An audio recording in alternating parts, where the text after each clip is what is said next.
Cusco, 3.400 metros de altura. Una piedra de 128 toneladas encaja perfectamente con otras 12, sin cemento, sin tecnología moderna, sin explicación lógica. Ingenieros actuales no pueden replicarlo. La ciencia oficial no tiene respuestas. ¿Cómo lo hicieron sin hierro, sin ruedas, sin grúas? Este es el misterio que te ocultaron. Si quieres descubrir la verdad, deja tu like ahora. El misterio de la piedra Sacsayhuamán. 3 niveles de murallas ciclópeas que dominan el Cusco desde las alturas. Cuando los españoles llegaron en 1533 y vieron aquellas construcciones, no podían creer lo que sus ojos contemplaban. Pedro Sancho, secretario de Francisco Pizarro, escribió en su crónica: estas fortalezas están hechas de piedras tan grandes que nadie que las vea puede decir que fueron puestas allí por manos humanas. No era exageración. Era el testimonio de hombres que habían visto las grandes catedrales de Europa y que ahora se enfrentaban a algo que desafiaba toda lógica constructiva conocida. La piedra más grande de Sacsayhuamán pesa aproximadamente 128 toneladas. Para ponerlo en perspectiva, una grúa moderna de construcción puede levantar entre 20 y 40 toneladas. Necesitarías maquinaria especializada, equipos de ingenieros, cálculos precisos de tensión y resistencia de materiales. Y aún así, mover una piedra de 128 toneladas por terreno montañoso sería una hazaña digna de mención en el siglo XXI. Pero los incas no tenían grúas, no tenían hierro, no conocían la rueda. Según la historia oficial, trabajaban con herramientas de piedra y bronce. Entonces, ¿cómo? Pero el peso no es el único misterio, es el encaje. Las piedras de Sacsayhuamán están cortadas y ensambladas con una precisión que desafía toda explicación convencional. Los bloques tienen formas irregulares, poligonales, con múltiples ángulos y caras, y sin embargo encajan entre sí con tal perfección que no puedes introducir ni siquiera una hoja de papel entre las junturas. No hay argamasa, no hay cemento, no hay mortero de ningún tipo. Piedra contra piedra. Y han resistido terremotos devastadores durante 5 siglos mientras las construcciones coloniales españolas se derrumbaban a su alrededor. En 1950, un terremoto de magnitud 7.0 sacudió el Cusco.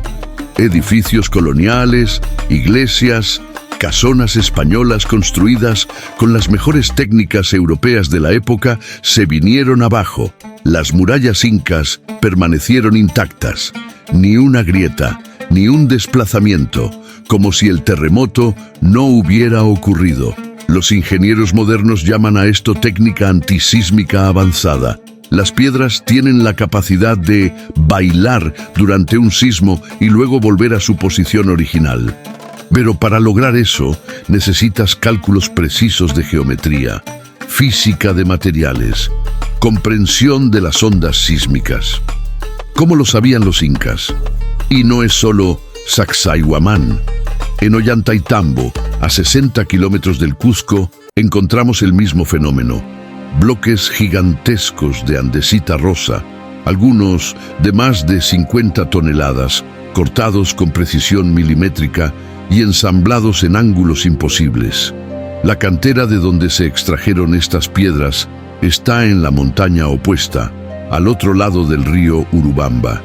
Eso significa que los incas no solo cortaron y transportaron estas moles de piedra, sino que las bajaron por una montaña, las cruzaron por el río, las subieron por otra montaña y las colocaron en su posición final con una precisión que haría temblar a cualquier ingeniero moderno. En Machu Picchu, la famosa Intihuatana, la piedra donde se amarra el sol, está tallada en una sola pieza de granito con ángulos que coinciden perfectamente con las posiciones solares en los solsticios. No hay margen de error. No hay aproximaciones, es geometría sagrada ejecutada con precisión astronómica. Y según la historia oficial, esto lo hicieron con martillos de piedra y paciencia infinita. ¿De verdad? ¿Cuánto tiempo tomaría? ¿Cuántas generaciones? ¿Y cómo mantuvieron la precisión milimétrica durante décadas de trabajo?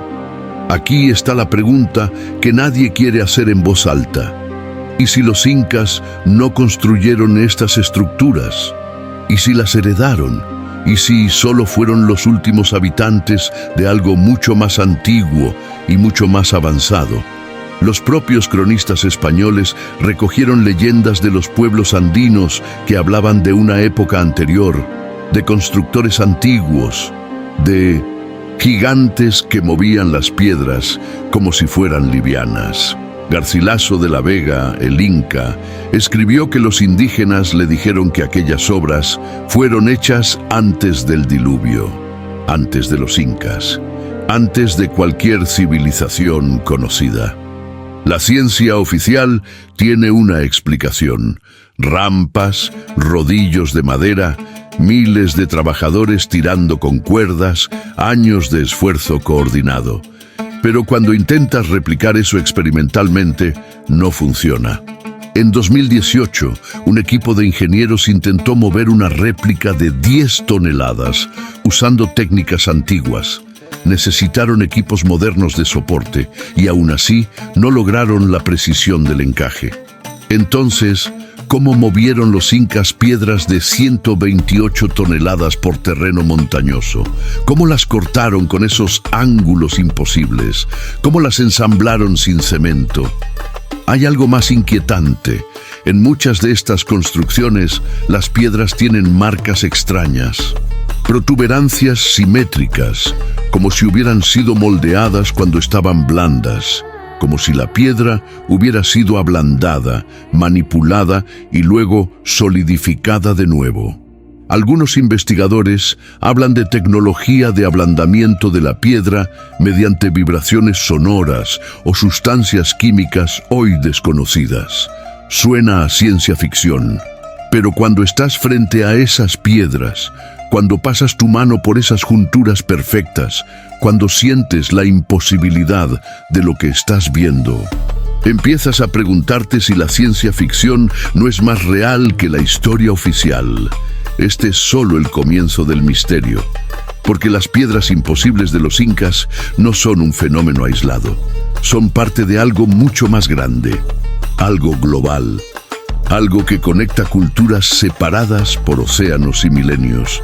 Y lo que vas a descubrir ahora va a cambiar para siempre tu forma de ver la historia antigua. Lo que la historia oficial no explica. En los libros de texto te enseñaron una versión simple. Los incas fueron una civilización brillante que dominó los Andes entre los siglos XIII y XVI. Construyeron Machu Picchu, desarrollaron un sistema de caminos impresionante, domesticaron la papa y la quinoa y fueron conquistados por los españoles en 1532. Fin de la historia. Una narrativa limpia, ordenada, fácil de memorizar para un examen. Pero hay un problema. Esa historia no explica las piedras. Le dijeron que los incas eran primitivos en términos tecnológicos, que no conocían la escritura alfabética, que no tenían la rueda, que trabajaban con herramientas de bronce y piedra, y sin embargo, construyeron estructuras que desafían las capacidades de la ingeniería moderna. ¿Ves la contradicción? Es como decir que alguien sin conocimientos de programación creó inteligencia artificial usando solo un ábaco. No tiene sentido. Hay una pieza faltante en el rompecabezas. Y esa pieza es tan grande que si la colocas en su lugar, toda la narrativa oficial se desmorona. Los cronistas españoles del siglo XVI estaban tan impresionados por estas construcciones que buscaron explicaciones sobrenaturales. Pedro Cieza de León escribió en 1553: «No se puede entender con qué instrumentos o herramientas se labró, porque es muy cierto que antes que ellas se labrasen, y pusiesen en la perfección que las vemos, mucho mayores debían de ser. Está diciendo que las piedras fueron trabajadas cuando eran más grandes y luego transportadas, pero eso hace el problema aún más imposible. ¿Cómo transportas una piedra de 200 toneladas para luego tallarla hasta 128? Los académicos modernos insisten en que todo se hizo con fuerza humana, tiempo y organización social. Es la respuesta estándar, pero cuando haces las cuentas matemáticas, los números no cuadran. Un estudio publicado en 2015 calculó que mover una piedra de 100 toneladas desde la cantera de Ollantaytambo hasta su posición final requeriría aproximadamente 2.500 hombres tirando simultáneamente con cuerdas. Eso en terreno plano. En terreno montañoso, atravesando ríos, subiendo pendientes, el número se multiplica. Estamos hablando de 5.000, quizá 10.000 personas coordinadas perfectamente. ¿Dónde se alimentaban? ¿Dónde dormían? ¿Cómo se coordinaban sin radios ni señales? Y luego está el problema del tiempo. Según la cronología oficial, el Imperio Inca duró aproximadamente 100 años en su fase de expansión. En ese tiempo, construyeron Sacsayhuamán, Ollantaytambo, Pisac, Machu Picchu y cientos de otras estructuras monumentales distribuidas a lo largo de 4.000 kilómetros de cordillera andina. Eso significa que estaban construyendo simultáneamente en docenas de lugares, moviendo millones de toneladas de piedra, con la misma técnica precisa, con el mismo nivel de perfección, todo en un siglo, con herramientas de piedra. ¿De verdad? Aquí hay algo que nunca te dijeron en la escuela. Los propios incas no afirmaban haber construido estas estructuras. Las leyendas recogidas por los cronistas hablan de constructores anteriores. El inca Garcilaso de la Vega, que era descendiente directo de la nobleza inca y conocía las tradiciones orales de primera mano, escribió que cuando preguntó a los ancianos quién había construido Sacsayhuamán, le respondieron que fue obra de los antiguos, de antes del diluvio. Los incas se atribuían el mérito de muchas cosas, pero no de las construcciones más antiguas. Ellos mismos decían que las habían encontrado así. Entonces, ¿quiénes fueron los antiguos? La arqueología oficial no tiene respuesta, o mejor dicho, no quiere tener respuesta, porque reconocer que hubo una civilización anterior, más avanzada tecnológicamente que los incas, obligaría a reescribir completamente la historia de América. Y eso es algo que las instituciones académicas no están dispuestas a hacer. Es más cómodo seguir repitiendo la narrativa establecida. Los incas lo hicieron con paciencia y fuerza bruta. Aunque las evidencias digan lo contrario, hay un detalle técnico que los arqueólogos prefieren ignorar: los diferentes estilos de construcción. En Sacsayhuamán puedes ver claramente dos tipos de mampostería. En la base, bloques ciclópeos perfectamente ensamblados, con esas junturas imposibles donde no cabe ni un papel.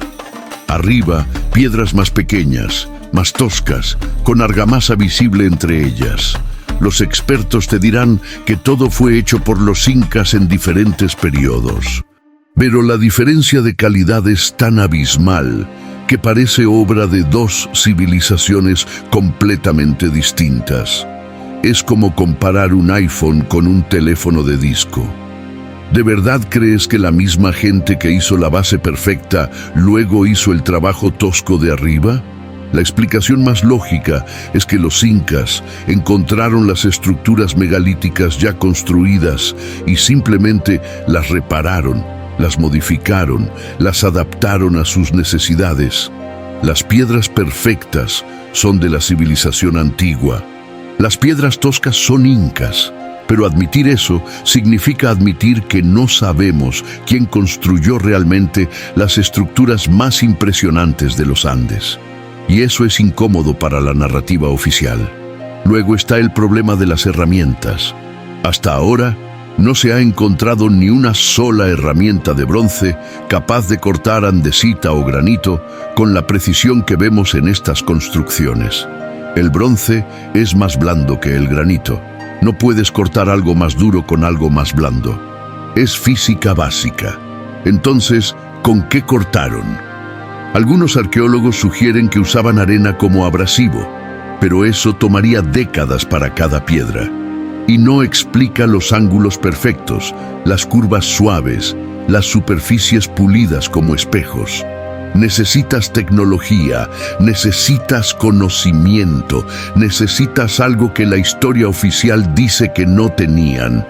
¿Por qué las instituciones académicas se resisten tanto a explorar estas contradicciones? Porque admitir que no tienen respuestas es admitir que la historia que enseñan está incompleta. Y una historia incompleta es una historia cuestionable. Y una historia cuestionable pierde autoridad. Y sin autoridad, ¿quién controla el relato del pasado? La historia no es solo un conjunto de hechos, es una narrativa de poder. Y quienes controlan esa narrativa controlan cómo entendemos nuestro presente y nuestro futuro. Pero las piedras no mienten. Las piedras están ahí, desafiando cada explicación conveniente, cada teoría cómoda, cada narrativa oficial. Y mientras más las estudias, más te das cuenta de que hay algo profundamente equivocado en lo que te enseñaron. No porque los profesores quisieran engañarte, sino porque ellos mismos fueron engañados. Es una cadena de ignorancia que se remonta siglos atrás, a cuando los primeros académicos europeos decidieron que las civilizaciones americanas eran primitivas y que cualquier cosa impresionante que construyeran debía tener una explicación simple. Pero no la tiene, y ahora vas a descubrir por qué. Tecnología ancestral perdida. Existe una teoría que pocos se atreven a mencionar en voz alta en los círculos académicos, pero que cada vez más ingenieros y físicos consideran seriamente. Los antiguos constructores de los Andes no movían las piedras con fuerza bruta. Las movían con sonido, con vibración, con una comprensión de la física que hemos perdido y que apenas estamos comenzando a redescubrir. Suena a pseudociencia. Lo sé. Pero escucha esto. En la física moderna existe un fenómeno llamado levitación acústica. Mediante ondas sonoras de alta frecuencia es posible suspender pequeños objetos en el aire. Los científicos han logrado levitar gotas de agua, pequeñas esferas de poliestireno, incluso insectos vivos. El principio es simple. Las ondas sonoras crean zonas de alta y baja presión. En los nodos de estas ondas, la presión es tan baja que los objetos pueden flotar. Ahora, imagina escalar esa tecnología. Imagina que una civilización antigua hubiera comprendido esto no con ecuaciones matemáticas modernas, sino con experimentación directa, con observación de la naturaleza, con siglos de conocimiento acumulado. Las leyendas andinas hablan de esto. Los cronistas españoles recogieron relatos de los ancianos indígenas que decían que los antiguos hacían que las piedras caminaran solas al son de trompetas. Pedro Cieza de León escribió: «Me dijeron los indios que las piedras eran movidas con el sonido de las voces humanas». Por supuesto, los españoles lo tomaron como superstición, como mitología primitiva. Pero, ¿y si no lo era? ¿Y si era la descripción de una tecnología real que no podían comprender? En la década de 1930, un ingeniero llamado Edward Litzkalnin construyó solo, sin ayuda, el Coral Castle en Florida. Movió y esculpió más de 100 toneladas de piedra caliza usando técnicas que nunca reveló. Trabajaba de noche, en secreto. Cuando le preguntaban cómo lo hacía, respondía: «He descubierto los secretos de las pirámides». Nunca explicó más. Después de su muerte, se encontraron sus notas. Hablaba de magnetismo, de resonancia, de frecuencias. Hablaba de principios que la física convencional apenas está comenzando a entender. Si un solo hombre en el siglo XX pudo hacer eso, ¿qué podría haber logrado una civilización entera con siglos de conocimiento acumulado? Luego está la teoría del ablandamiento de la piedra. Examina de cerca las construcciones incas y verás algo extraño. Muchas piedras tienen protuberancias, marcas que parecen huellas de dedos, superficies que parecen haber sido moldeadas como arcilla. El investigador francés Joseph Davidovich propuso en los años 80 que los antiguos no cortaban las piedras, sino que las moldeaban. Creaban una especie de concreto geopolimérico, una mezcla de piedra triturada con sustancias químicas naturales que al solidificarse se volvía indistinguible de la roca natural. Esto explicaría el encaje perfecto. No encajaban piedras, moldeaban el concreto directamente en su lugar. La idea fue ridiculizada por la arqueología oficial. Pero análisis químicos realizados en los años 2000 encontraron rastros de compuestos orgánicos en algunas de las piedras de Sacsayhuamán. Compuestos que no deberían estar ahí si fueran piedra natural pura. ¿Evidencia de geopolímeros? Los académicos dicen que es contaminación posterior. Los escépticos preguntan, ¿y si no lo es? ¿Y si los incas, o quienes fueran los verdaderos constructores, conocían una química que nosotros hemos olvidado? En 2013, el ingeniero Jan-Peter de Jong realizó experimentos con plantas amazónicas. Descubrió que ciertas combinaciones de hierbas, cuando se mezclan y fermentan, producen ácidos capaces de ablandar el granito. No lo derriten, pero reducen significativamente su dureza superficial durante un tiempo limitado. Con esas plantas, moldeó pequeñas piezas de roca. Luego visitó comunidades indígenas en Perú y Ecuador. Los ancianos le confirmaron que sí, que existían plantas que ablandan la piedra, que ese conocimiento se había perdido con la conquista, pero que las leyendas permanecían. Mito o ciencia olvidada. Hay otra pista fascinante: las piedras de Pumapunku, en Bolivia.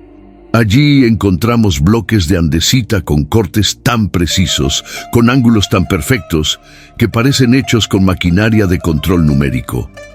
Cortes de 90 grados exactos, superficies planas hasta el milímetro, ranuras internas que no se pueden hacer con cinceles. Cuando ingenieros modernos analizan esos cortes, dicen: esto requiere tecnología de corte por agua, a presión o láser. Pero esas tecnologías no existían hace 1000 años. Entonces, ¿cómo? La respuesta oficial: mucho tiempo y paciencia. La respuesta lógica: había tecnología que no comprendemos. Y esa tecnología se perdió, o fue ocultada, o fue destruida deliberadamente cuando las civilizaciones antiguas colapsaron. La pregunta es, ¿por qué se perdió? ¿Fue un conocimiento tan especializado que solo unos pocos lo poseían y cuando murieron se fue con ellos? ¿O fue destruido intencionalmente por invasores que no querían que ese poder cayera en manos enemigas? Los cronistas españoles mencionan que cuando llegaron al Perú, muchos templos y estructuras sagradas fueron saqueados y destruidos, no solo por los conquistadores, sino por los propios pueblos indígenas enemigos de los incas. En el caos de la conquista, bibliotecas de quipus fueron quemadas, sabios fueron asesinados, tradiciones orales se interrumpieron, siglos de conocimiento desaparecieron en décadas. Lo que hoy llamamos tecnología perdida quizá no sea un misterio insondable, sino simplemente el resultado de una interrupción violenta de la transmisión del conocimiento. Pero hay algo más perturbador. ¿Y si esa tecnología no fue desarrollada por los incas? ¿Y si la heredaron de una civilización aún más antigua? Los mitos andinos hablan de Viracocha, el dios creador que vino del lago Titicaca y enseñó a los pueblos las artes de la construcción, la agricultura, la astronomía. Los mitos no dicen que Viracocha era un dios en el sentido sobrenatural. Lo describen como un hombre sabio, de piel clara, con barba, que llegó desde otro lugar. Un superviviente de una civilización anterior, un maestro de una cultura más avanzada que llegó a los Andes tras algún cataclismo. La geología nos da pistas inquietantes. Hace aproximadamente 12.000 años, al final de la última era glacial, el planeta experimentó cambios climáticos dramáticos. El nivel del mar subió más de 100 metros. Inundaciones masivas cubrieron regiones costeras enteras. Civilizaciones que pudieran haber existido en esas costas habrían sido borradas del mapa. Si hubo una cultura avanzada en esa época, sus ciudades ahora están bajo el océano, y solo los que vivían en las montañas, como en los Andes, habrían sobrevivido. Llevaron consigo su conocimiento, lo transmitieron a las generaciones siguientes. Este no es un escenario de ciencia ficción, es una posibilidad arqueológica seria que se está explorando en sitios sumergidos de la India, Japón y el Mediterráneo. ¿Por qué no en América? ¿Por qué asumimos que las primeras civilizaciones americanas fueron primitivas? Quizá no lo fueron. Quizá somos nosotros, con nuestra visión eurocéntrica y nuestra soberbia tecnológica, quienes somos primitivos en nuestra comprensión del pasado. Las piedras están ahí, imposibles, desafiantes, silenciosas, esperando que hagamos las preguntas correctas. Conexión cósmica. Las piedras de los Andes no solo desafían nuestra comprensión de la ingeniería, desafían nuestra comprensión del propósito mismo de estas construcciones, porque cuando comienzas a estudiar la orientación, la ubicación y la geometría de estos sitios, descubres algo asombroso.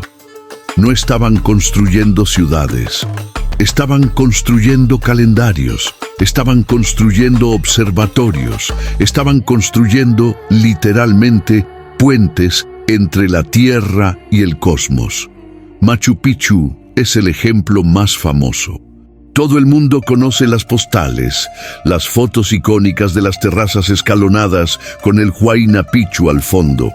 Pero pocos saben que Machu Picchu es, en esencia, un reloj astronómico gigante.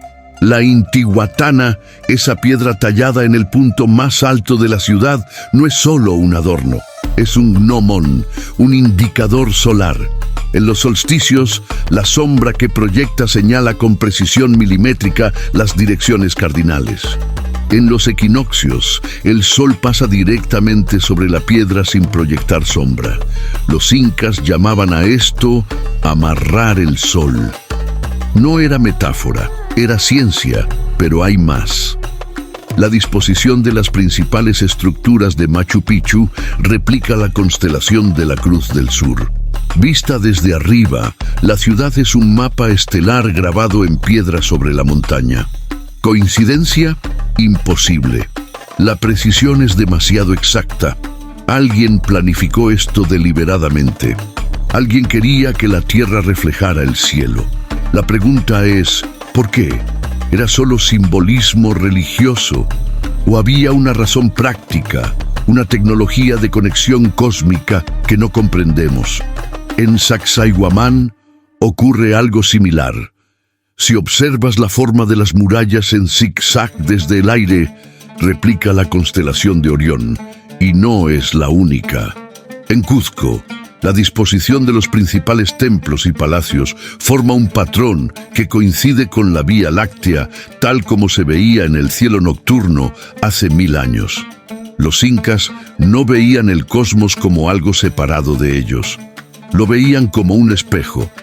Como es arriba, es abajo, dirían los hermetistas. Los incas lo sabían sin haber leído textos herméticos. Lo sabían porque lo observaban, porque lo vivían. El calendario inca era extraordinariamente preciso.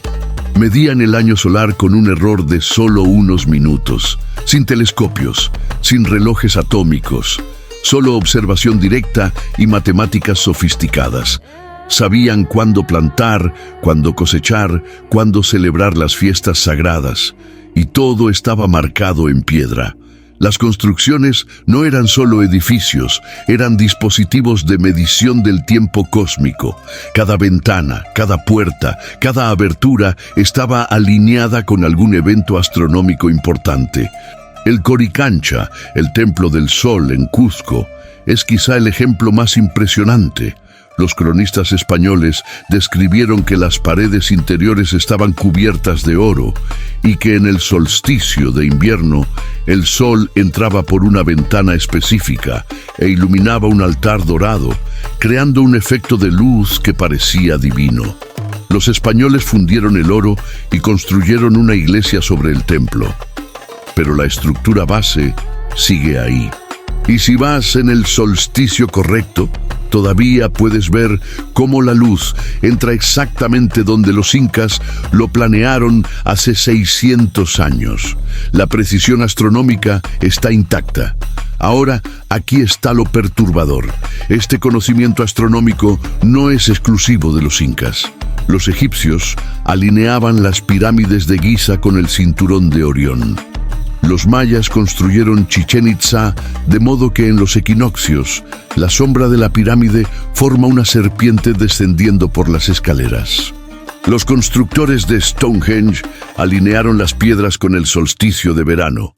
Angkor Wat, en Camboya, replica la constelación de Draco. Culturas separadas por océanos y milenios, sin contacto conocido entre ellas, todas haciendo lo mismo, construyendo estructuras monumentales alineadas con los astros. ¿Casualidad? ¿Evolución paralela de ideas? ¿O un conocimiento heredado de una fuente común más antigua? Hay una teoría llamada difusionismo que propone que hubo una civilización madre, una cultura avanzada que existió antes del fin de la última era glacial y que transmitió su conocimiento a diferentes regiones del mundo. Cuando esa civilización colapsó por catástrofes naturales o guerras, sus supervivientes se dispersaron y enseñaron a otros pueblos lo que sabían. Por eso encontramos pirámides en Egipto, México y Sudán. Por eso encontramos construcciones megalíticas en Perú, Líbano y Japón. Por eso encontramos el mismo conocimiento astronómico en culturas que oficialmente nunca se conocieron. Los académicos rechazan el difusionismo porque no hay evidencia directa. No hay textos antiguos que digan, venimos de la civilización perdida de X. Pero, ¿y si la evidencia está ahí, en las piedras mismas? ¿Y si las construcciones son el texto? ¿Y si el lenguaje universal no fueron las palabras, sino la geometría sagrada, la alineación astronómica, la arquitectura imposible? Los incas tenían un concepto fascinante, el Aini, la reciprocidad cósmica. Creían que existía un intercambio constante entre el mundo humano, Kai Pacha, el mundo celestial, Hanan Pacha, y el mundo subterráneo, Uku Pacha. No eran dimensiones separadas, sino partes de un todo interconectado. Y las construcciones servían como puntos de intersección, lugares donde esos mundos se tocaban. Los templos no eran solo lugares de culto, eran portales, tecnología espiritual. Suena esotérico, pero considera esto. La física cuántica moderna habla de dimensiones adicionales, de campos de energía que impregnan el espacio, de la interconexión de todas las cosas a nivel subatómico. Lo que los físicos describen con ecuaciones matemáticas complejas, los incas lo describían con mitos y rituales. Diferentes lenguajes, misma realidad. ¿Y si ellos comprendían algo sobre la naturaleza del universo que nosotros, con toda nuestra tecnología, aún estamos tratando de redescubrir? Los apus, las montañas sagradas, no eran solo geografía para los incas. Eran seres vivos, conscientes, poderosos. Y las construcciones se ubicaban estratégicamente en relación con los apus. Machu Picchu está rodeado de picos sagrados. Sacsayhuamán mira hacia el Apu Ausangate. Ollantaytambo está flanqueado por montañas que forman una especie de anfiteatro natural. ¿Superstición o conocimiento de líneas de energía telúrica, de corrientes electromagnéticas naturales que fluyen a través de la corteza terrestre. Los radiestesistas modernos, esos que usan varillas para detectar agua subterránea, han hecho un descubrimiento curioso. Cuando miden los campos electromagnéticos en sitios megalíticos antiguos, encuentran anomalías. Puntos donde la energía es más alta, donde las agujas de las brújulas se desvían, donde la radiación de fondo es diferente. Y esos puntos casi siempre coinciden con la ubicación de altares, de piedras sagradas, de puntos focales en la arquitectura. ¿Los antiguos sabían esto? Construían en esos lugares específicamente porque podían sentir, medir de alguna manera esa energía. No tenemos respuestas, tenemos preguntas, y esas preguntas nos llevan a lugares incómodos. Porque si los incas y otras civilizaciones antiguas poseían un conocimiento del cosmos y de la Tierra que nosotros hemos perdido, entonces nuestra noción de progreso es cuestionable. Quizá no estamos avanzando, quizá estamos olvidando. Quizá la verdadera civilización avanzada no es la que tiene smartphones, sino la que vive en armonía con los ciclos cósmicos, con los ritmos de la naturaleza, con las fuerzas invisibles que conectan todas las cosas. Las piedras nos hablan, pero hemos olvidado cómo escuchar. Teorías prohibidas. Ahora entramos en territorio peligroso. El territorio donde los académicos dejan de responder emails, donde las revistas científicas rechazan papers sin leer, donde usar ciertas palabras te convierte instantáneamente en pseudocientífico. Pero si hemos llegado hasta aquí, si hemos visto que las explicaciones oficiales no funcionan, entonces tenemos el deber intelectual de explorar las alternativas, aunque sean incómodas, aunque desafíen todo lo que creímos saber. Primera teoría prohibida. Hubo una civilización global avanzada antes de la historia registrada. No estoy hablando de Atlantis en el sentido mítico de Platón. Estoy hablando de una cultura que existió durante la última era glacial, hace entre 12.000 y 15.000 años, cuando el nivel del mar estaba 120 metros más bajo y grandes extensiones de tierra fértil que hoy están sumergidas estaban disponibles para ser habitadas.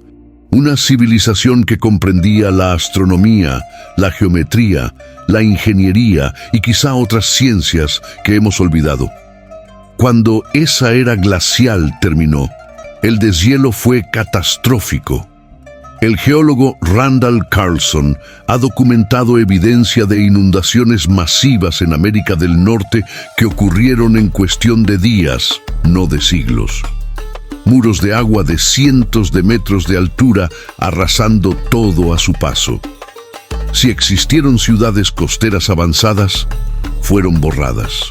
Solo los que vivían en las montañas altas, como los Andes o el Himalaya, habrían sobrevivido, y con ellos fragmentos del conocimiento antiguo. Los incas tienen un mito sobre eso. Hablan del Unu Pachacuti, el cataclismo de agua, cuando el mundo fue destruido y renovado. Dicen que Viracocha, el dios creador, vino después del diluvio y enseñó a los sobrevivientes cómo reconstruir la civilización. ¿Mito o memoria histórica transmitida oralmente durante milenios? Casi todas las culturas del mundo tienen mitos de diluvio. Los sumerios, los hebreos, los griegos, los chinos, los nativos americanos. ¿Todos inventaron la misma historia independientemente o todos recordaban el mismo evento? Segunda teoría prohibida: los gigantes. Sí, lo sé cómo suena, pero escucha la evidencia antes de descartarlo. Los cronistas españoles registraron múltiples relatos de los indígenas sobre una raza de gigantes que había habitado los Andes antes que ellos. Pedro Cieza de León escribió sobre huesos de tamaño descomunal que le fueron mostrados en Cusco. Garcilaso de la Vega mencionó esqueletos gigantes encontrados en tumbas antiguas. ¿Exageraciones?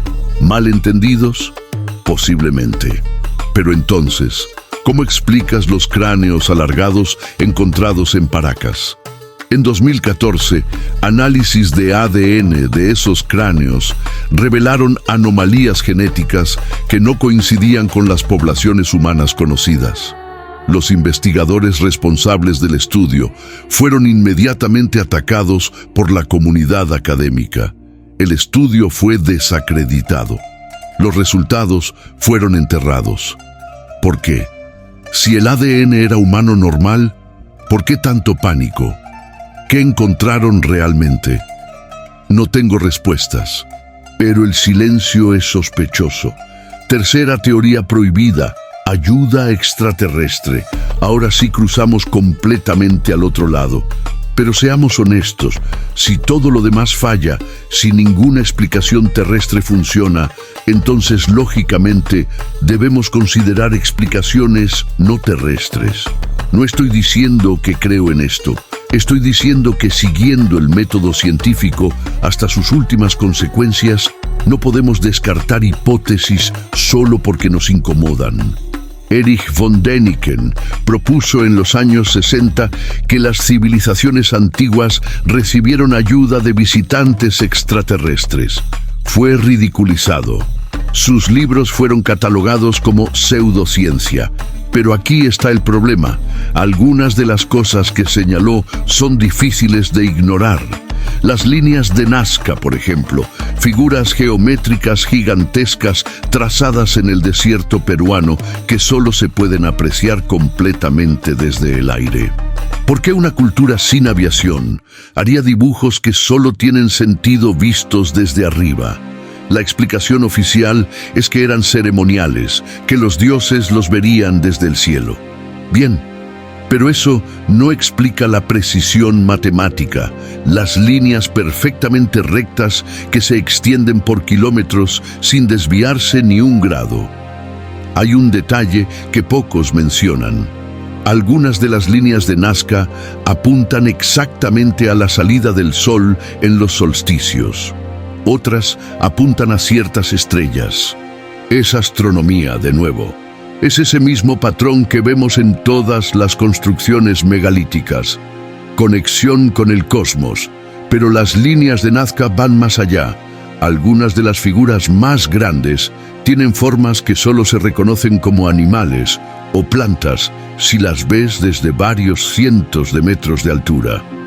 ¿Cómo verificaban su trabajo? ¿Cómo sabían que el mono gigante realmente parecía un mono y no un garabato aleatorio? No tengo la respuesta. Nadie la tiene. Y eso es precisamente el punto. Hay fenómenos en la historia antigua que desafían todas las explicaciones convencionales. Podemos ignorarlos, podemos ridiculizarlos, o podemos admitir honestamente que no lo sabemos y que quizá nunca lo sabremos con las herramientas y paradigmas actuales. Cuarta teoría prohibida: conocimiento telepático o estados alterados de conciencia. Los chamanes andinos afirman que pueden comunicarse con las piedras, con las montañas, con el espíritu de la tierra. Lo llaman yachay, conocimiento directo. No es algo que se aprende en libros, es algo que se experimenta en estados de trance mediante el uso de plantas sagradas como la ayahuasca o el San Pedro. Los académicos lo clasifican como superstición. Pero antropólogos que han participado en ceremonias con ayahuasca reportan experiencias de conocimiento intuitivo, de comprensión de patrones complejos que no pueden explicar racionalmente. ¿Y si los antiguos constructores usaban estos estados alterados para acceder a información? ¿Y si las plantas psicoactivas no eran solo rituales religiosos, sino herramientas cognitivas? Los científicos modernos están descubriendo que sustancias como la psilocibina aumentan la conectividad neuronal, permiten ver relaciones entre conceptos aparentemente no relacionados, facilitan insights creativos. Silicon Valley está lleno de ingenieros que microdosifican hongos para mejorar su capacidad de resolución de problemas. ¿Y si los incas ya sabían esto hace 1000 años? No estoy promoviendo el uso de drogas. Estoy señalando que hay formas de cognición que nuestra ciencia occidental apenas está comenzando a entender, y que descartarlas como primitivas o místicas es arrogancia intelectual. Los pueblos indígenas han usado estas plantas durante milenios. Han acumulado conocimientos empíricos sobre sus efectos, sus dosis, sus combinaciones. Ese es conocimiento científico, aunque no esté escrito en journals revisados por pares. Quinta y última teoría prohibida. Las piedras mismas son tecnología. No en el sentido de que fueron hechas con tecnología avanzada, sino que ellas mismas son dispositivos tecnológicos. Cristales de cuarzo se usan en relojes porque vibran a frecuencias precisas. Piedras de granito tienen propiedades piezoeléctricas. Generan corriente eléctrica cuando se les aplica presión. ¿Es posible que los antiguos supieran esto? ¿Que construyeran con ciertos tipos de piedra específicamente por sus propiedades electromagnéticas? Hay investigadores que han medido campos electromagnéticos anómalos en sitios megalíticos. En Stonehenge, dentro del círculo de piedras, el campo magnético terrestre se comporta de manera extraña. En la Gran Pirámide de Giza, hay cámaras que bloquean completamente señales de radio, como si estuvieran diseñadas para aislar electromagnéticamente. Nadie sabe por qué. Y en Sacsayhuamán, algunos investigadores reportan sensaciones de hormigueo en la piel al tocar ciertas piedras, como si hubiera una corriente eléctrica débil. Imaginación, efecto placebo, o algo real que no comprendemos. No te estoy pidiendo que creas en ninguna de estas teorías. Te estoy pidiendo que las consideres. Que no las descartes automáticamente solo porque suenan extrañas. La ciencia avanza cuando explora lo extraño, cuando cuestiona lo establecido, cuando se atreve a decir, no lo sé, pero voy a investigar. Y eso es lo que necesitamos aquí. Menos dogma, más curiosidad, menos certezas cómodas, más preguntas incómodas, porque las piedras siguen ahí, imposibles, desafiantes, esperando. Comparaciones mundiales. Si pensabas que las piedras imposibles eran un fenómeno exclusivo de los Andes, prepárate, porque lo que estás por descubrir es aún más perturbador. Este no es un misterio local, es global. Hay construcciones megalíticas en todos los continentes, separadas por miles de kilómetros y supuestamente miles de años, que comparten características tan similares que es imposible no preguntarse, ¿coincidencia o conexión? Empecemos con Baalbek, en el Líbano. Allí, en las ruinas de un antiguo templo romano, encontramos los bloques de piedra más grandes jamás movidos por seres humanos. La piedra de la mujer embarazada pesa aproximadamente 1000 toneladas. 1000 toneladas. Para ponerlo en perspectiva, las grúas más grandes del mundo, las que se usan para construir rascacielos, pueden levantar un máximo de 20.000 toneladas, pero solo en condiciones perfectas, con contrapesos masivos, con ingeniería de precisión, y aún así, mover una piedra de 1000 toneladas sería una hazaña extraordinaria en el siglo XXI. Pero Baalbek fue construido hace más de 2000 años. Los romanos construyeron un templo sobre una plataforma mucho más antigua, cuyos orígenes se pierden en el tiempo. Los propios romanos, maestros ingenieros que construyeron acueductos, coliseos y caminos que aún existen, miraban esas piedras gigantes de la base y decían, nosotros no hicimos eso, estaba ahí cuando llegamos. ¿Quién entonces? ¿Los fenicios? ¿Otra cultura aún más antigua? Y la pregunta más inquietante, ¿cómo? Las similitudes con Sacsayhuamán son asombrosas. Piedras megalíticas perfectamente encajadas, sin argamasa, resistentes a terremotos. La misma técnica de construcción aparentemente imposible, separados por un océano y miles de años. ¿Coincidencia? Vayamos ahora a Pumapunku, en Bolivia, cerca del lago Titicaca. Allí encontramos bloques de diorita y andesita cortados con una precisión que parece de máquina CNC. Ángulos de 90 grados perfectos, superficies planas hasta el micrómetro. Ranuras internas, formas en H, perforaciones que atraviesan la piedra en línea recta.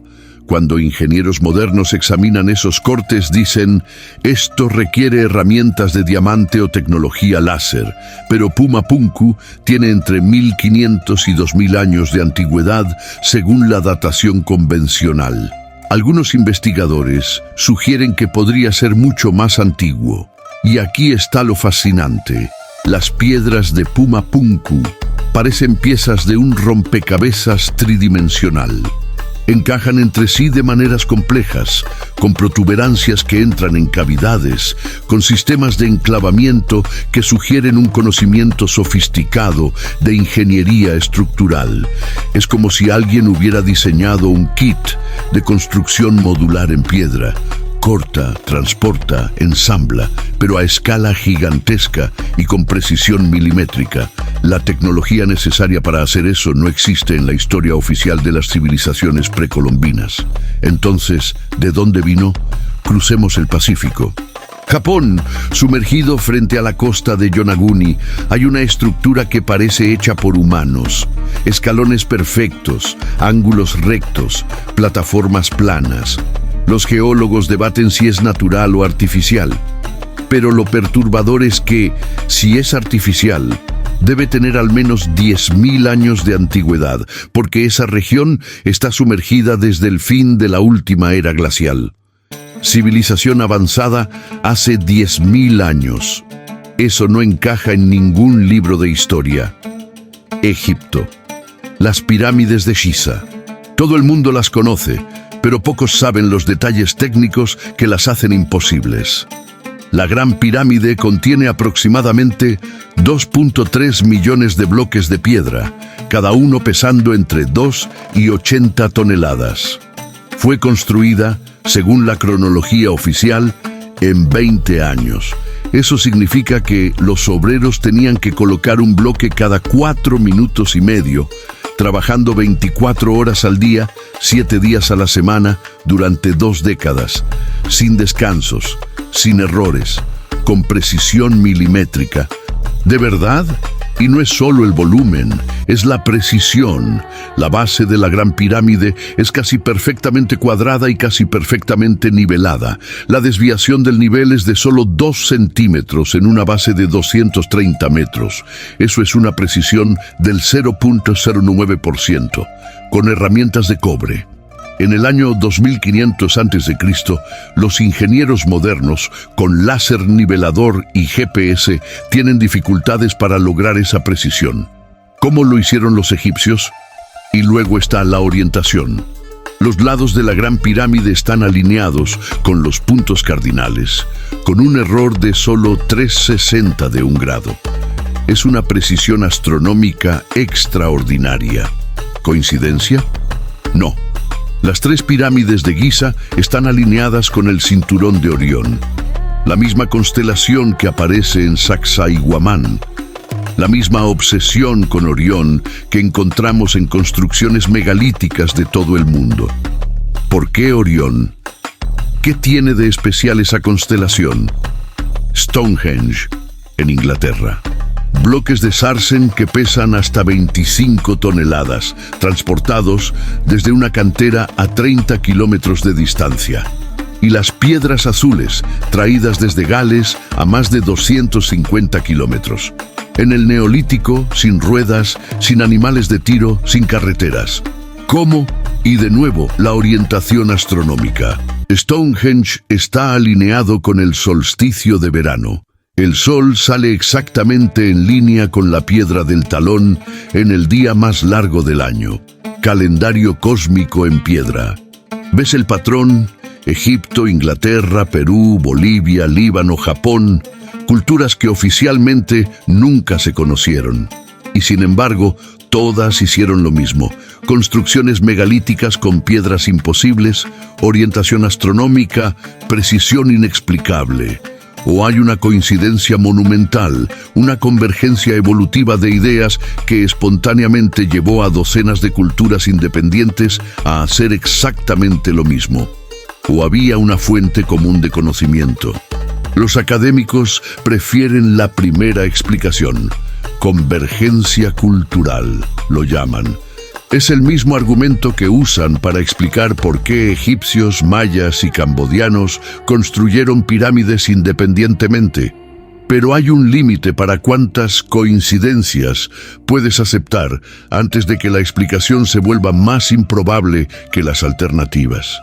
Graham Hancock, el investigador británico, propone que hubo una civilización perdida que existió durante la era glacial, que tenía conocimientos avanzados de astronomía, navegación y construcción. Cuando esa civilización fue destruida por cataclismos naturales al final de la era glacial, sus supervivientes se dispersaron por el mundo y enseñaron a otras culturas lo que sabían. Por eso encontramos el mismo conocimiento en lugares tan distantes. La comunidad académica lo ha atacado ferozmente. Lo llaman pseudoarqueólogo. Dicen que sus teorías no tienen evidencia, pero aquí está el problema. La evidencia está literalmente escrita en piedra por todo el planeta. Lo que falta no es evidencia, sino voluntad de mirarla sin prejuicios. Porque si admitimos que había una red global de conocimiento en la antigüedad, tenemos que reescribir completamente la historia. Tenemos que admitir que las civilizaciones antiguas eran mucho más avanzadas y estaban mucho más conectadas de lo que creíamos. Tenemos que admitir que quizá hubo ascensos y caídas de civilizaciones antes de lo que los libros de historia reconocen. Y eso es incómodo, porque desafía la narrativa del progreso lineal, la idea de que la humanidad ha estado avanzando constantemente desde las cavernas hasta los smartphones. ¿Y si no es así? ¿Y si la historia es cíclica? ¿Y si civilizaciones avanzan, alcanzan alturas tecnológicas, luego colapsan por guerras o catástrofes naturales y la siguiente civilización tiene que empezar de nuevo? Eso explicaría por qué encontramos conocimientos imposibles en el pasado. No porque hubiera extraterrestres o magia, sino porque hubo humanos tan inteligentes como nosotros que desarrollaron tecnologías que luego se perdieron cuando su mundo se derrumbó. Las piedras nos cuentan esta historia si aprendemos a leerlas. ¿Por qué ocultaron esta verdad? 5. Es ese 0 caracteres. Ahora llegamos a la pregunta más incómoda de todas. Si la evidencia de civilizaciones avanzadas antiguas está literalmente escrita en piedra en decenas de sitios alrededor del mundo, ¿por qué la historia oficial la ignora? ¿Por qué los libros de texto no hablan de esto? ¿Por qué los arqueólogos que se atreven a proponer teorías alternativas son marginados, ridiculizados y excluidos de la academia? La respuesta no es simple, pero es reveladora.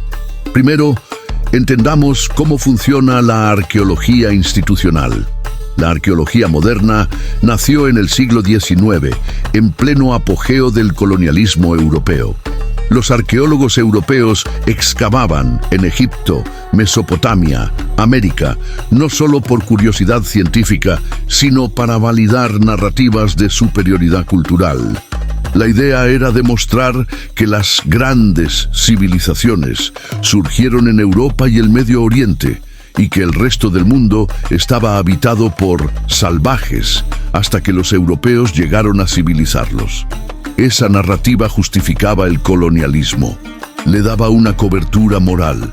Cuando los arqueólogos encontraban evidencia de civilizaciones avanzadas en América, África o Asia, había dos opciones: reconocer que esos pueblos eran tan capaces como los europeos o minimizar sus logros. La segunda opción fue la elegida. Por eso te enseñaron que los incas eran primitivos. Por eso te dijeron que las pirámides mayas eran copias inferiores de las egipcias.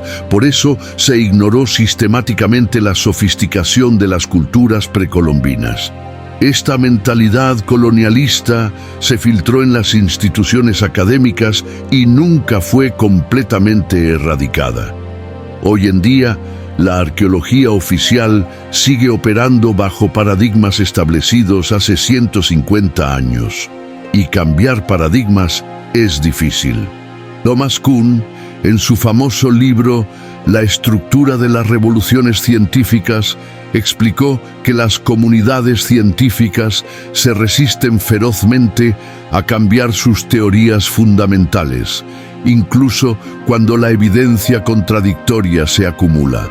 Solo cuando la generación vieja muere y una nueva generación toma el control, los paradigmas cambian. Es un proceso lento y doloroso. Pero hay algo más oscuro. Hay intereses institucionales en mantener la narrativa oficial. Las universidades tienen departamentos enteros construidos sobre ciertos supuestos históricos. Los profesores han escrito libros, han enseñado durante décadas, han construido sus carreras sobre esas narrativas. Admitir que estaban equivocados no es solo intelectualmente difícil, es profesionalmente suicida. ¿Quién va a decir todo lo que te enseñé durante 30 años estaba mal? Nadie. Es más fácil atacar a los que cuestionan, marginarlo como pseudocientíficos y seguir repitiendo las mismas explicaciones de siempre. Y luego está el factor religioso. Durante siglos, la Iglesia Católica controló la narrativa sobre el pasado humano. La Biblia decía que el mundo fue creado hace 6000 años. Cualquier evidencia de civilizaciones más antiguas era herética. Los fósiles de dinosaurios eran huesos del diluvio. Las construcciones megalíticas eran obra de gigantes mencionados en el Génesis. Cuando la ciencia finalmente se liberó del control religioso en el siglo XIX, había tanto daño acumulado, tanta información errónea, que reconstruir la historia real tomó décadas. Y aún hay residuos de ese pensamiento religioso en cómo entendemos el pasado. En América, la conquista española fue acompañada de una destrucción sistemática del conocimiento indígena. Los frailes quemaron quipus, destruyeron templos, prohibieron idiomas nativos, forzaron conversiones. No era solo conquista militar, era genocidio cultural. Y en ese proceso, siglos de conocimiento acumulado desaparecieron. Cuando los arqueólogos europeos llegaron en el siglo XIX a estudiar las ruinas incas, no tenían acceso a las fuentes originales. Solo tenían las crónicas españolas, escritas por conquistadores que no entendían ni respetaban la cultura que estaban documentando. Esas crónicas se convirtieron en la base de la historia oficial, y esa historia está incompleta, sesgada, a veces francamente errónea. Ahora, en el siglo XXI, hay un movimiento creciente de arqueólogos y historiadores que están revisando esa narrativa. Están usando nuevas tecnologías, LIDAR para descubrir ciudades ocultas bajo la selva, análisis de ADN antiguo, datación por radiocarbono más precisa. Y lo que están encontrando desafía constantemente la historia oficial. Pero ese conocimiento tarda décadas en filtrarse a los libros de texto, porque las instituciones educativas son las más lentas en cambiar. Hay también un elemento de control social. La historia no es solo un conjunto de hechos del pasado. Es una narrativa que define quiénes somos en el presente. Si controlas la narrativa del pasado, controlas cómo la gente entiende su identidad, su lugar en el mundo, sus posibilidades futuras. Los gobiernos lo saben. Por eso invierten tanto en educación pública, en museos, en la creación de historias nacionales. No es solo educación, es construcción de identidad colectiva. Si admitimos que hubo civilizaciones avanzadas en el pasado que colapsaron, eso plantea preguntas incómodas sobre nuestra propia civilización. ¿Estamos también al borde del colapso? ¿Nuestra tecnología nos hace invulnerables o solo más frágiles? Si los antiguos, con todo su conocimiento, desaparecieron, ¿qué nos hace pensar que nosotros somos diferentes? Esas preguntas generan ansiedad, y a las instituciones no les gusta la ansiedad. Prefieren narrativas cómodas, progresistas, que te digan que todo está mejorando, que vamos hacia adelante, que el futuro es brillante. Pero las piedras cuentan otra historia, cuentan una historia de civilizaciones que alcanzaron alturas que apenas comprendemos y luego desaparecieron.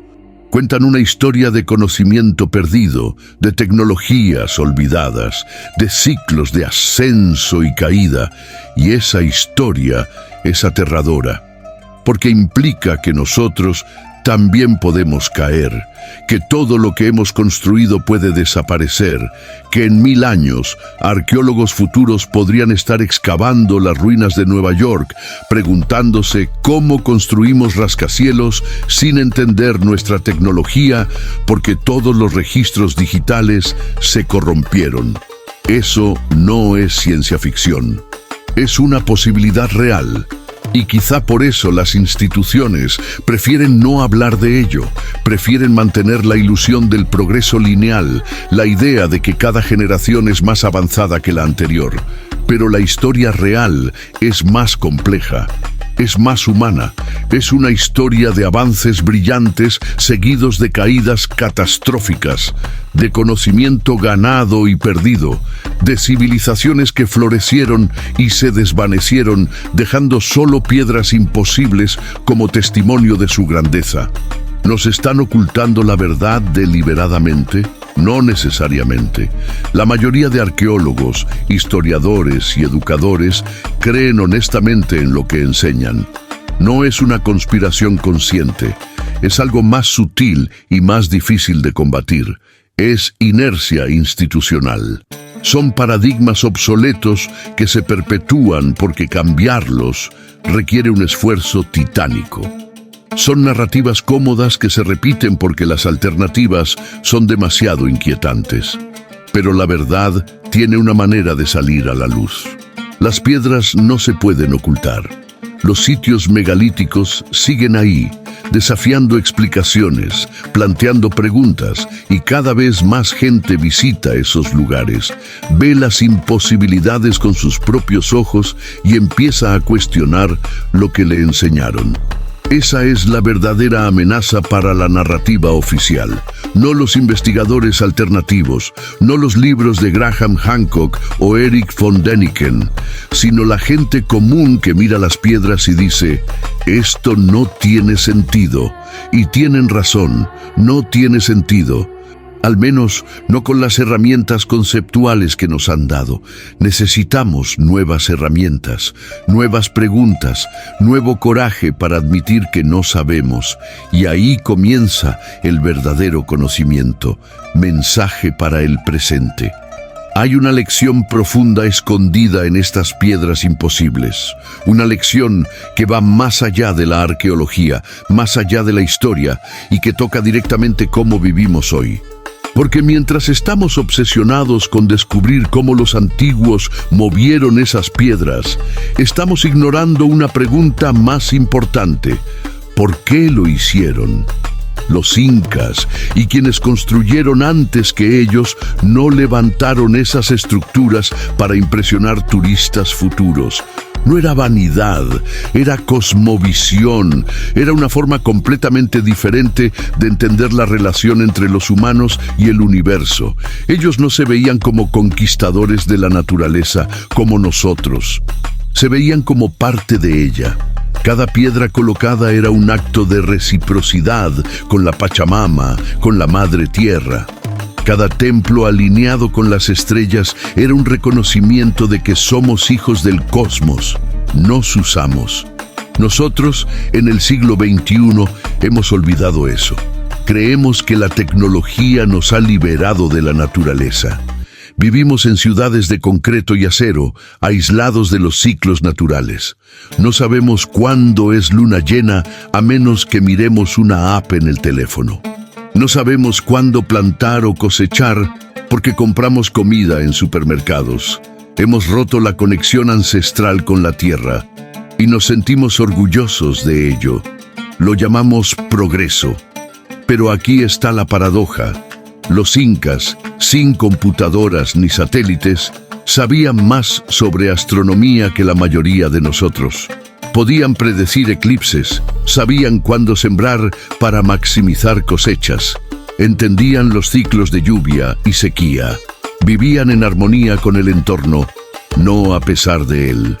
Nosotros, con toda nuestra tecnología, estamos destruyendo el planeta, cambiando el clima, contaminando los océanos, extinguiendo especies. Somos más avanzados tecnológicamente, pero mucho menos sabios ecológicamente. Las construcciones megalíticas nos recuerdan algo que hemos olvidado, que es posible construir estructuras monumentales sin destruir el entorno. Los incas no deforestaron los Andes para construir Sacsayhuaman. No contaminaron ríos con químicos industriales. No generaron montañas de basura plástica.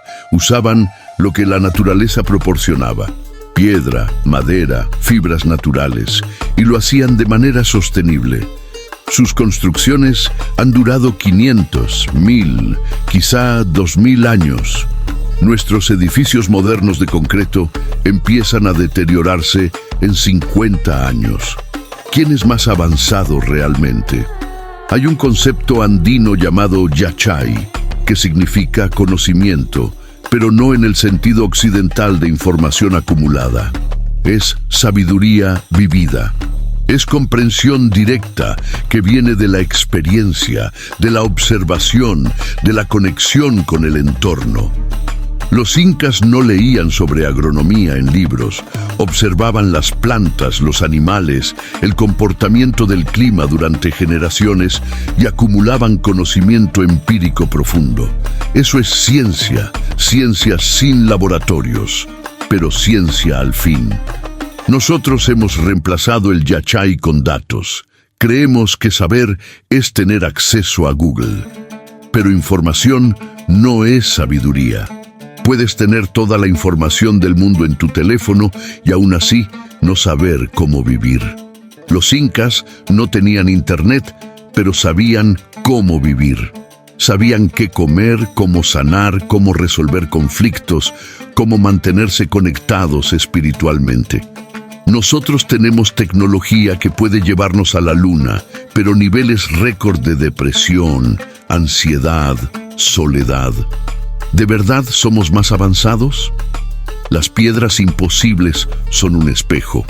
Nos muestran que hubo civilizaciones que lograron cosas extraordinarias sin la tecnología que consideramos indispensable.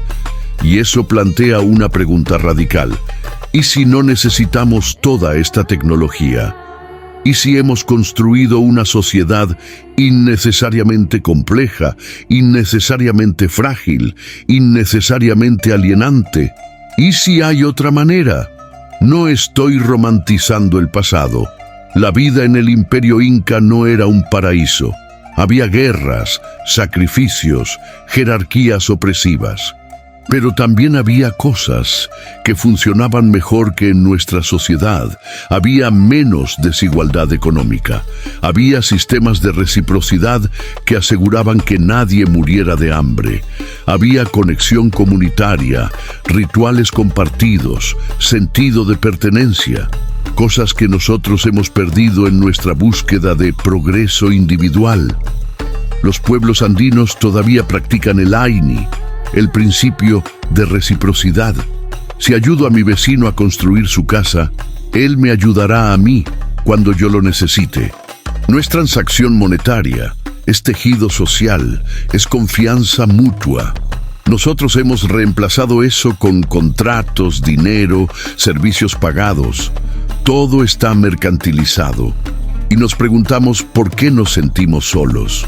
Las piedras nos dicen: ustedes han olvidado cómo construir para la eternidad. Construyen para el cuarto fiscal, para la ganancia a corto plazo. Construyen con materiales baratos que se deterioran rápido para que tengan que volver a comprar. Es obsolescencia programada, aplicada a todo. Nosotros construíamos para que durara siglos. Nuestras construcciones son legado, conexión con el futuro. Las suyas son desechables. Hay una profecía andina llamada el Pachacuti, que significa el retorno del tiempo. Habla de un momento en que el mundo se voltea, cuando los valores se invierten, cuando lo que estaba arriba cae y lo que estaba abajo sube. Algunos interpretan esto como el retorno del conocimiento ancestral, el redescubrimiento de sabidurías olvidadas. Quizá estamos viviendo ese momento. Quizá por eso hay tanto interés repentino en estas piedras imposibles, en estas culturas antiguas, porque intuimos que tienen algo que nosotros hemos perdido. No se trata de rechazar la tecnología moderna, se trata de integrarla con sabiduría ancestral, de usar la ciencia no para dominar la naturaleza, sino para comprender cómo vivir en armonía con ella, de construir sociedades que sean tecnológicamente capaces, pero ecológicamente sostenibles. De recuperar el sentido de lo sagrado, no en un sentido religioso necesariamente, sino en el reconocimiento de que estamos conectados con algo más grande que nosotros mismos. Las piedras imposibles nos recuerdan nuestra pequeñez. Estamos aquí por un instante. Las piedras permanecen. La montaña permanece. El cosmos permanece. Nosotros pasamos. Y en ese pasar, ¿qué dejamos? ¿Basura plástica que durará 1000 años en un vertedero? ¿O algo significativo, algo bello, algo que inspire a las futuras generaciones como esas piedras nos inspiran a nosotros? No estamos más avanzados que los antiguos. Estamos más desconectados, más alienados, más perdidos. Tenemos más herramientas, pero menos sabiduría. Más información, pero menos comprensión. Más tecnología, pero menos humanidad. Y las piedras, en su silencio eterno, nos lo recuerdan cada día. Hemos recorrido un largo camino. Empezamos con una simple pregunta: ¿cómo movieron los incas esas piedras imposibles? Y hemos llegado a un lugar mucho más profundo, mucho más inquietante, porque la verdad es que no se trata solo de piedras, se trata de quiénes somos, de dónde venimos, de qué hemos olvidado. Las piedras no mienten, están ahí, desafiando cada explicación convencional, cada narrativa cómoda que nos han enseñado. 128 toneladas perfectamente encajadas sin cemento. Cortes de precisión milimétrica sin herramientas de acero. Alineaciones astronómicas que requieren siglos de observación. Todo eso es real. Todo eso existe. Y nadie, absolutamente nadie, tiene una explicación que funcione completamente dentro del paradigma histórico oficial. Podemos seguir repitiendo las mismas respuestas de siempre: fuerza bruta, paciencia, organización social. Podemos seguir ignorando las contradicciones. Podemos seguir ridiculizando a quien se atreva a preguntar. O podemos hacer algo radicalmente diferente. Podemos admitir que no sabemos y que está bien no saber. Porque solo desde la humildad del no saber podemos comenzar a descubrir realmente. Lo que hemos descubierto en este viaje es esto: hubo civilizaciones antiguas que poseían conocimientos que nosotros hemos perdido. No magia, no extraterrestres, conocimientos humanos, desarrollados durante generaciones, transmitidos cuidadosamente, aplicados con maestría. Conocimientos de astronomía, de geología, de física, de geometría sagrada. Conocimientos que no estaban escritos en libros porque no tenían escritura alfabética, pero que estaban inscritos en piedra, en rituales, en tradiciones orales, en la memoria colectiva de pueblos enteros. Y esos conocimientos se perdieron, no de golpe, sino gradualmente. Cada conquista, cada epidemia, cada destrucción de templos, cada prohibición de idiomas nativos fue un golpe a esa transmisión del saber. hasta que quedamos con lo que tenemos hoy. Ruinas magníficas que no podemos explicar, leyendas que descartamos como mitos y una sensación incómoda de que nos falta una pieza fundamental del rompecabezas. Pero aquí está la esperanza. El conocimiento no se pierde completamente, se transforma, se oculta, se preserva en lugares inesperados. Los pueblos indígenas de los Andes aún recuerdan fragmentos. Los abuelos aún cuentan historias que sus abuelos les contaron. Los chamanes aún realizan ceremonias que vienen de tiempos inmemoriales. Y las piedras siguen ahí, esperando que aprendamos a leerlas de nuevo. Estamos en un momento único de la historia. Tenemos tecnología moderna para investigar de maneras que antes eran imposibles. Escáneres láser LIDAR que pueden ver a través de la selva y revelar ciudades ocultas. Análisis de ADN antiguo que pueden rastrear migraciones de hace 10.000 años.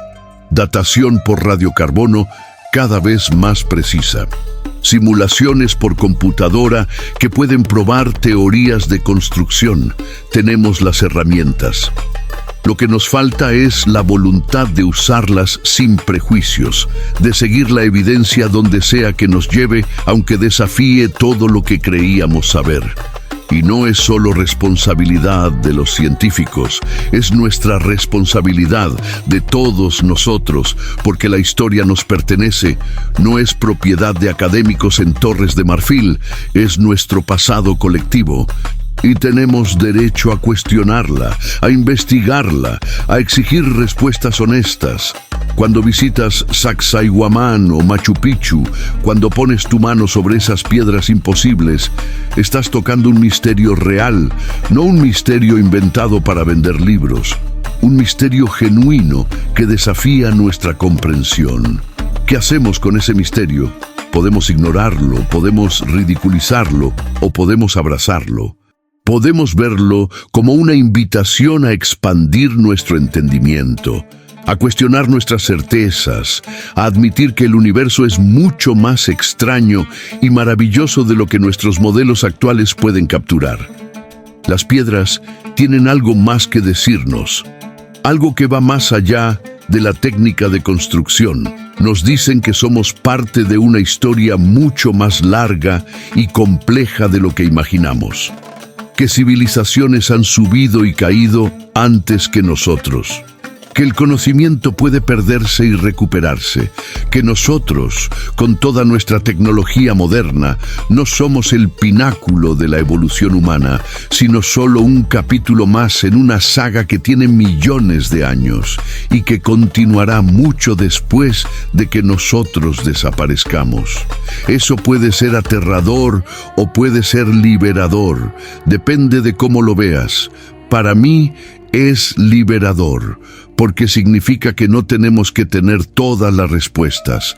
Significa que el misterio es parte de la condición humana. Significa que siempre habrá algo nuevo que descubrir, algo más que aprender, algo que desafíe nuestro entendimiento. Las piedras imposibles de los incas no son solo un enigma arqueológico, son un mensaje de nuestros antepasados, un mensaje que dice: fuimos capaces de cosas extraordinarias y ustedes también lo son. No olviden eso. No se conformen con explicaciones fáciles. No dejen que les digan que no pueden hacer algo, porque siempre se ha hecho de otra manera. Desafíen, cuestionen, creen, porque en sus manos está la posibilidad de alcanzar alturas que ni siquiera pueden imaginar. Ese es el verdadero misterio que nadie te contó. No es solo cómo movieron las piedras, es que ellos te están desafiando a moverte a ti, a salir de tu zona de confort intelectual, a cuestionar las narrativas oficiales, a buscar tu propia verdad, a conectar con algo más grande que tu pequeña existencia individual. Entonces, ¿qué haces ahora con esta información? La descartas como entretenimiento interesante y sigues con tu vida. O la dejas entrar, la dejas perturbarte, la dejas cambiar algo en tu manera de ver el mundo. La elección es tuya. Las piedras han hablado. pero solo tú puedes decidir si escuchas, si este misterio te estremeció, si algo en ti resonó con lo que compartí aquí. Deja tu like ahora. No por mí, sino como un acto de reconocimiento de que hay verdades más profundas esperando ser descubiertas. Suscríbete, porque este es solo el comienzo. Hay más misterios, más preguntas, más verdades ocultas que necesitan ser exploradas. Y comenta, las piedras hablan. Porque cuando suficientes personas digan eso, cuando suficientes voces se unan en la búsqueda de la verdad, las instituciones que prefieren el silencio tendrán que escuchar. El cambio no viene de arriba, viene de nosotros. De la curiosidad colectiva, del coraje de hacer las preguntas incómodas. Las piedras están esperando. ¿Estás listo para escuchar?